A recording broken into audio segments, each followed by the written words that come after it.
আজকে ক্লাস 7-এর বর্গ নির্ণয় অঙ্ক আমি তোমাদের বুঝিয়ে দিচ্ছি, ভালো করে বুঝে নাও। আচ্ছা, একটা চ্যাপ্টার আছে নিজে করি 12.1 হয়েছে।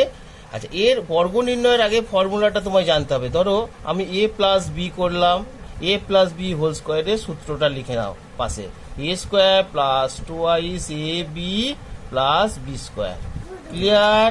তাহলে a প্লাস বি হোল স্কোয়ারের সূত্র হচ্ছে a square plus 2ab plus B square. এবার আমাদের অঙ্কে আছে, ধরো আছে অঙ্ক x 4x প্লাস 5y।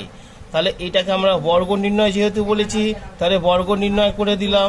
তাহলে কি হলো, 4x এর হোল স্কোয়ার মানে a স্কোয়ার হলো, প্লাস 2ab মানে 4x হলো, আর b মানে হচ্ছে 5y প্লাস 5y এর হোল স্কোয়ার। তাহলে কি দাঁড়ালো, a square plus 2ab plus B square.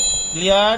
তাহলে কি হলো, 4 মানে কত হচ্ছে, এটা 16 16 এক্স স্কোয়ার প্লাস 4 দুগুণে 8 8 50 40 40xy প্লাস 25y স্কোয়ার। তাহলে কি দাঁড়ালো, a square plus 2ab plus B square. এটাকে আমরা গুণ করে দিলাম, গুণ করে দিয়ে আমাদের বর্গ নির্ণয় হয়ে গেল।